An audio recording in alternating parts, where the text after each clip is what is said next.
Hi guys, welcome back to Investments with Sean. Today I want to try to answer one of the questions on the channel, which was to explain Forex trading and why it's being pushed so much right now. And I assume the question on why it's being pushed so much is in a Barbadian context, right? So Forex trading is foreign exchange trading, to spell it out. So it's trading one currency versus another. And today I want to start with the second part of the question first. And that's why it's become so popular and why it's being pushed so much. And that's mostly because it's part of multi-level marketing. Foreign exchange is not multi-level marketing, but the system that's being used mostly in Barbados is through a multi-level marketing system.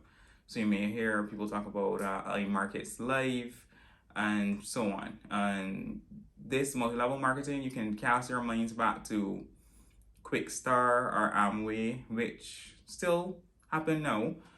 So multi-level marketing is like that, but with those products, Quickstar and Amway, you got a product to sell.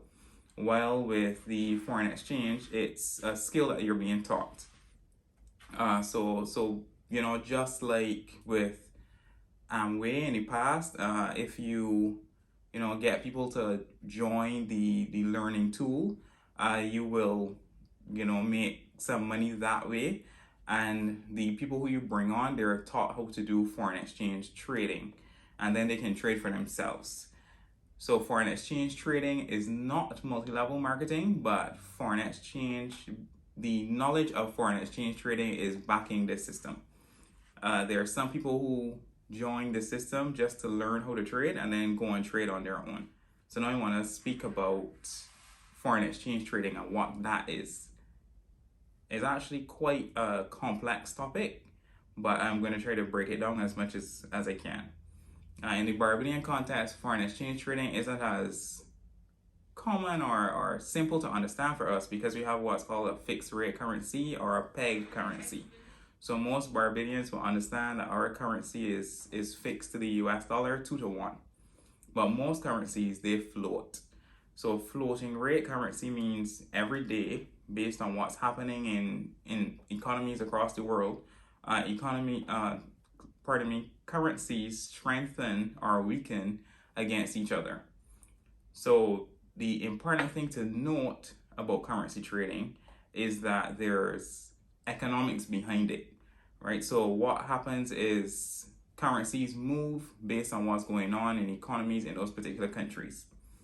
You would hear FX traders speak about trading signals, and you hear about candlesticks and all kinds of stuff, moving averages, all kind of fancy stuff. And those are indicators of how a currency might move. Those are actually better indicators of how stocks may move than currency, and I'll explain that shortly. But they are good indicators. So moving averages are simple.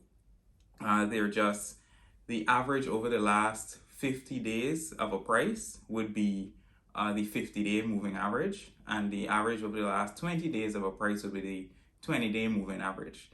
They are buy signals when the shorter average crosses the longer average.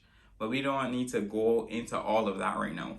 What you really need to know about currencies, like I've been saying, is the economics behind it. So consider Brexit.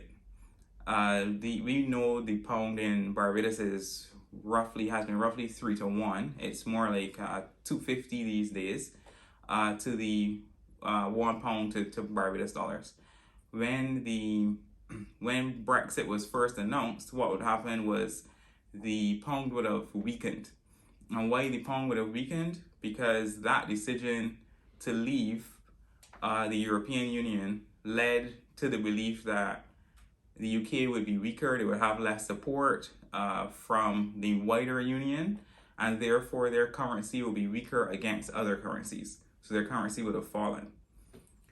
However, the most important thing about currencies is certainty. So the less certainty there is, the weaker the currency gets. So if there's something happening in a country that creates uncertainty, then that currency gets weaker. So if there is war, then that currency will get weaker. Or if there is an assumption that there will be a war, that currency will get weaker. if there is an assumption that stability is coming, a new leader is coming in that is expected to reach across the aisle and create peace, then you will see a currency would strengthen. So yes, we saw the pound weaken with Brexit, but what was worse was the uncertainty of what Brexit would be and how it would look. As meetings happen and so on with the European Union and the UK, anytime that there seemed to be certainty, anytime that there seemed to be a decision, the pound would strengthen. Anytime that we were coming to a hard close and we knew what that looked like, the pound would strengthen. Even though it may be something that's not good for the UK, as some people may think, because we are certain about the way forward, then we see strengthening. Further to this, there are some currencies that are safe haven currencies. So you'll see a flight to, we call it a flight when investments rushes to a particular currency. So if you see a flight to USD or a flight to Japanese yen, when there's times of uncertainty. So when there is global panic, you'll see the US currency strengthening. So you'll see the Barbados dollar, because we were pegged to the US currency, being stronger against pounds and euros. And by stronger, we mean we have to use less Barbados dollars to purchase those currencies. So when there are things going bad in the world, then you'd see the Japanese yen and the US dollar strengthening, and that's because a lot of people are trying to buy it, because the US is a globally used currency, and therefore it's believed that if things are going bad in the world, then let's put our money in something that's safe that everyone needs to use. I also see flights to gold. But what we're seeing now, and I know a lot of you want me to get into this a bit more, is there's flight to cryptocurrency. So what we've seen lately is that when there's uncertainty, we've actually seen a lot of increases in the use of Bitcoin, a lot of purchases in Bitcoin. We've seen the price of Bitcoin skyrocket. So the reaction to Bitcoin is actually mirroring or even replacing the reaction that we would have seen to gold in the past, because gold would have been seen as the greatest safe haven, then the US dollar and the Japanese yen over time. And I mean, foreign exchange markets again are very broad and more complex than this. If you want to trade foreign exchange, one thing that I found about the multi-level marketers is that they have learned of platforms that allow smaller traders to use. Currency traders may have had to have greater dollar amounts to be able to trade in the past. What I will tell you to be cautious about is leveraging.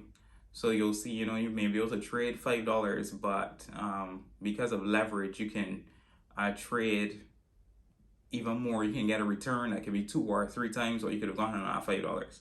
What leveraging really is borrowing, right? So just be careful that when you leverage, you can make greater gains, but you can also make greater losses. Again, it's an education tool that they use, and it will teach you about what other people do and different signals and so on. And it's fine to watch these signals on a regular day. Signals are where you look, but remember, economics, what's going on in the world, that's what majorly impacts currencies. If you're going to trade currency, it tends to be a riskier trading option than what we spoke about previously in terms of mutual funds and investing in bonds.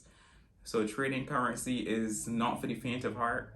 There could be great fluctuations. Again, the multi-level marketing provides some security for those people because they're getting a stream of income that's actually from that multi-level system.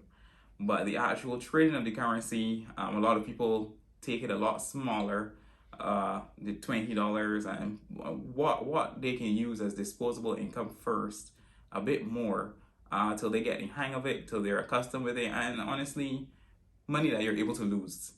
So yeah, it can move significantly, and the economy and what's happening in the economy is what's important. If there are any more questions on foreign exchange, please let me know, and I'll be happy to answer them in the comments. Thank you guys.